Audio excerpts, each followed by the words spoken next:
Xin chào, lại là Hà đây. Hôm nay, bạn sẽ cùng Hà đến với một tác phẩm lãng mạn làm rung động con tim của nhiều chim non, Malena. Bộ phim kể về câu chuyện của một cậu bé 13 tuổi đem lòng yêu một góa phụ xinh đẹp nhất thành phố của mình. Người phải ngủ với đàn ông của cả khu phố và bị những người vợ súm lại hội đồng tả tơi ngay ngoài đường. Anh ta cố gắng quyến rũ góa phụ cho đến khi được đốt lò nướng khoai với nàng. Phim bắt đầu tại một thành phố ở Ý với không khí chiến tranh thế giới thứ hai, có một cậu bé tên là Renato được bố mua cho một chiếc xe đạp. Sau đó, Renato chạy đến chỗ bạn bè của mình, họ là những kẻ cặn bã vì họ có những hoạt động rất vô bổ, đó là đợi người phụ nữ xinh đẹp nhất trong thị trấn đi ngang qua. Người phụ nữ xinh đẹp tên là Malena, khi Malena đi ngang qua. Những chàng trai này ngồi ngắm nhìn vẻ đẹp của Malena và từ đây Renato bắt đầu thích Malena.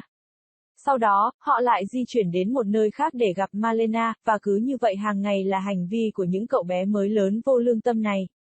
Buổi tối, Renato không ngủ được vì cứ tưởng tượng ra thân hình của Malena cho đến ngày hôm sau, Renato sẵn sàng trốn học rồi đến nhà Malena một mình. Đột nhiên Malena đi ra khỏi nhà và gọi cho Renato để bảo anh ấy mua một ít thuốc lá, đột nhiên đồng xu rơi xuống, và Renato có một cái nhìn tuyệt vời, nhưng than ôi, đó chỉ là trí tưởng tượng của Renato. Mỗi đêm Renato khó ngủ vì không ngừng nghĩ về Malena, vì vậy anh ta đến nhà Malena và nhìn trộm cô từ một lỗ nhỏ trong nhà. Và thật may mắn là Malena đang nằm trên ghế sofa. Qua đây chúng ta phát hiện ra Malena đã có chồng rồi mà giờ chồng cô đi chinh chiến, đó là lý do Malena sống một mình. Ngày hôm sau, Renato lại đến nhà Malena trong khi Malena đang tắm nắng, Renato đang dùng ống nhòm nhìn trộm cô và mơ tưởng về việc uống nước từ tóc Malena. Vào buổi tối, Renato nhìn lén Malena thay đồ và nhảy theo một bài hát lãng mạn. Nghe bài hát đó, Renato cũng muốn mua cuốn băng cassette đó.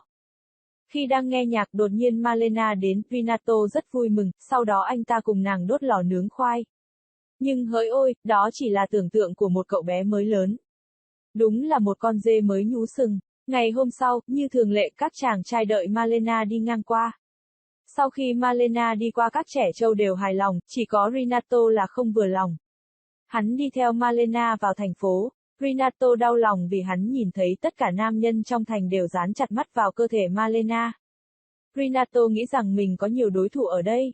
Không chỉ vậy, ngay cả nhiều phụ nữ trong thành phố cũng ghen tị với Malena. Mỗi khi Malena đi ngang qua, những người phụ nữ này liên tục đồn thổi về Malena, điều đó khiến Renato tức giận.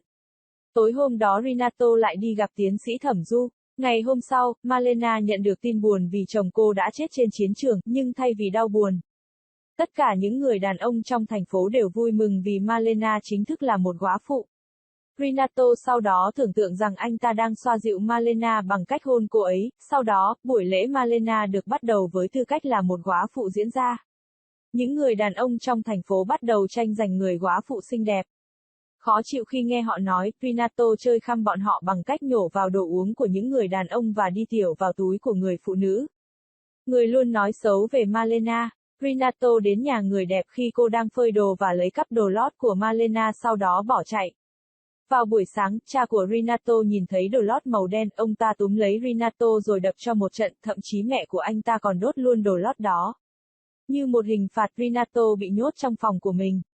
Renato không muốn ăn trong khi bị nhốt vì vậy anh ấy bị ốm.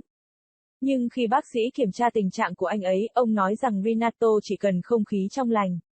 Renato được tự do và đến thẳng nhà Malena, nhưng anh ngạc nhiên vì có quá nhiều người đàn ông cố tình đi qua lại trước nhà Malena để thu hút sự chú ý của cô. Cho đến một đêm, Renato thấy Malena vừa mới móc nối với trung úy. Khi trung úy chuẩn bị về nhà, thì trước cửa nhà Malena, một nha sĩ đến và nói rằng Malena là vợ sắp cưới của mình. Trung úy rất tức giận vì anh ta vừa ngủ với Malena, tự dưng sao lại có người xưng là chồng sắp cưới của Malena. Thế là hai con rể cụ xông vào đập nhau, vì tên nha sĩ đã có vợ nhưng lại tuyên bố là chồng sắp cưới của Malena. Malena bị vu khống là kẻ lẳng lơ phá hại gia cang của người khác. Vợ người nha sĩ kiện cô ra tòa, cô phải thuê luật sư cãi cho sự trong sạch của mình thì đến lúc xong kiện. Tên này không lấy tiền mà đòi nàng lấy thân trả nợ. Cậu bé Renato trèo cây nhòm nhà cô gái và chứng kiến hết mọi việc. Cậu quá thất vọng vì thấy Malena móc nối với nhiều người đàn ông. Một ngày nọ, máy bay chiến đấu tiến vào thành phố của họ, điều này khiến thành phố bị phá hủy ngay lập tức và vận rủi lại ập đến với Malena khi cha cô qua đời trong vụ việc. Bây giờ Malena không có gì, nhà nước cắt ngay cả tiền trợ cấp từ chồng và cha cô. Cuối cùng, Malena thay đổi ngoại hình của mình vì tuyệt vọng. Từ đây, người phụ nữ xinh đẹp bắt đầu những tháng ngày ô nhục. Để nuôi sống bản thân cô không tiếc làm tay sai cho cả bọn phát xít Đức. Cậu bé kia chỉ có thể mơ về việc cứu Malena thoát khỏi tình trạng khó khăn của cô ấy bằng cách hàng ngày đi gặp tiến sĩ thẩm du. Thật là bó tay bất lực quá mà. Ngày hôm sau, khi Renato thấy Malena móc nối với quân Đức, anh đã ngất đi vì không thể ngờ Malena lại trở thành kẻ phản bội quốc gia. Vì Ý và Đức là kẻ thù của nhau. Renato được đưa đến nhà thờ để chữa trị nhưng không có kết quả, cho đến cuối cùng cha của Renato nhận ra rằng con trai mình hiện đang bước qua tuổi dậy thì nên đã đưa Renato vào một nhà thổ. Ở đó Renato được một cô gái xinh đẹp tên là Lapetta phục vụ. Ngày hôm sau, các đồng minh của Mỹ, bao gồm cả Ý, giành chiến thắng trong Thế chiến thứ hai, tất cả người Đức bị trục xuất khỏi Ý. Malena bị lôi ra đường rồi bị phụ nữ đánh đến chảy máu mồm, thậm chí còn bị hói nữa. Sau đó, góa phụ bị đuổi khỏi thành phố, vì vậy Renato trở nên rất buồn. Câu chuyện đến đây chưa hết đâu các bạn, đột nhiên chồng của Malena, người được cho là đã chết, quay trở lại thành phố. Anh ấy tìm kiếm Malena với sự giúp đỡ của cậu bé Renato. Một năm sau, đột nhiên mọi người đều tập trung vào một cặp vợ chồng vừa mới đến thành phố. Còn ai khác nếu không phải là Malena và chồng của cô ấy? Có vẻ như Renato cũng đã có bạn gái, vì chồng của Malena là một anh hùng bây giờ, mọi người trong thành phố đã thay đổi và đối xử tốt với Malena.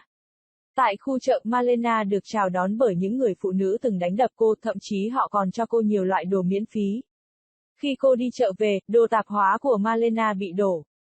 Renato nhanh chóng giúp cô. Malena cũng cảm ơn anh ấy, sau đó Renato đáp lại, chúc may mắn cô Malena. Và đây là lần đầu tiên Renato nói chuyện trực tiếp với Malena. Cuối phim, trong thâm tâm, Renato nói rằng mặc dù bây giờ anh ấy đã có nhiều bạn gái, nhưng có một người phụ nữ mà anh sẽ không bao giờ quên, đó là Malena. Tóm tắt đến đây thôi, nhớ đừng quên nhấn cái nút đỏ có võ phía dưới để ủng cho kênh của Hà nhé. Cảm ơn các chim non.